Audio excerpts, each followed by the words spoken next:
ఉన్నటువంటి పరిస్థితి చూసినట్టయితే చాలా దారుణం, దయనీయంగా ఉన్నటువంటి పరిస్థితి రైతులు కనబడుతుంది.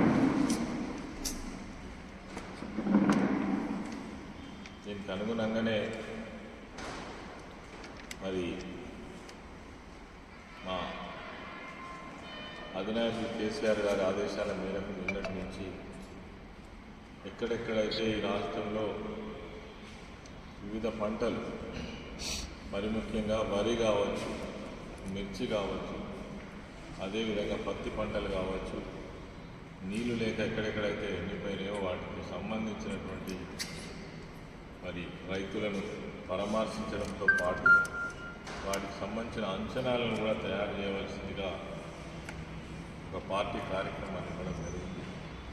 తదనుగుణంగానే నిన్న మంత్రిలో కావచ్చు, ఈరోజు పెద్దపల్లిలో కావచ్చు, మరి ఆ ఎండిపోయినటువంటి పొలాలను కానీ ఆ రైతులను కానీ పరామర్శించడం జరిగింది. ఈరోజు మేము భోజన్నపేట విలేజ్కి వెళ్ళినాం. దాదాపు ఆ పట్ట మొత్తం ఒక 1000 ఎకరాలు మరి ఇంకొక 3-4 రోజులలో లాస్ట్ తడి కనుక రాకపోయినట్టయితే దాదాపు చేతికి వచ్చినటువంటి పంటలు కూడా ఎండిపోయేటువంటి పరిస్థితి కనబడుతుంది. చాలా దీనమైన స్థితి.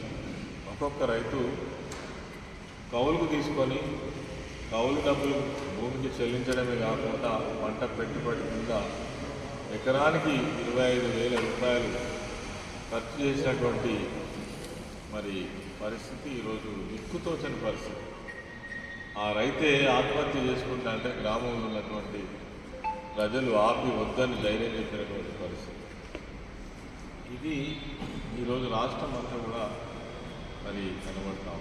దీనికి కారణం ఒకటే, ప్రభుత్వం యొక్క వైఫల్యం. నిజంగా చెప్పాలంటే చేతగానితనం, ఐడియా లేకపోవడం.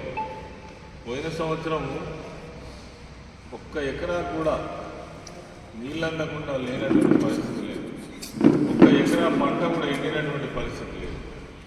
ఈ 9 సంవత్సరాలలో నీటి నిర్వహణలో తెలంగాణ రాష్ట్ర ప్రభుత్వం, అదేవిధంగా మా గౌరవ మాజీ ముఖ్యమంత్రి వారి కేసీఆర్ గారు అత్యంత శ్రద్ధ తీసుకొని ఒక ప్రాజెక్టుల నిర్మాణం చేయడమే కాదు, రాష్ట్రం మొత్తంలో, రాష్ట్రం నలుమూలలు కూడా మరి ఈ నీటి నిర్వహణలో చాలా సక్సెస్ఫుల్గా పోవడం వల్లనే పంట విస్తీర్ణం పెరిగింది, తర్వాత పంటల దిగుబడి పెరిగింది.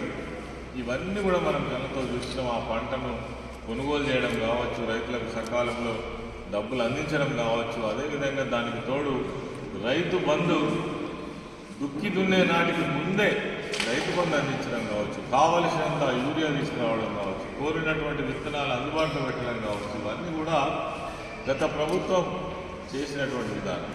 ఈ నిర్వహణ కనీసం ప్రభుత్వంలోకి వచ్చినటువంటి మరి ఈ ముఖ్యమంత్రికి కావచ్చు, ఈ ప్రభుత్వానికి కావచ్చు సోయి లేదని చెప్పవచ్చు.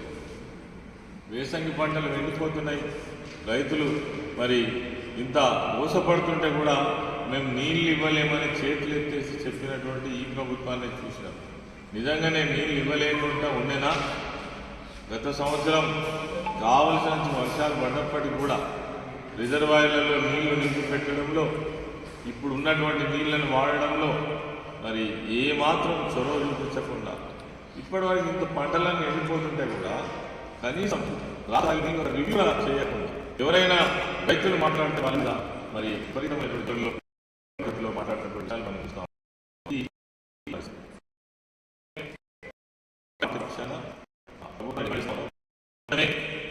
ఈ పంట నీళ్ళు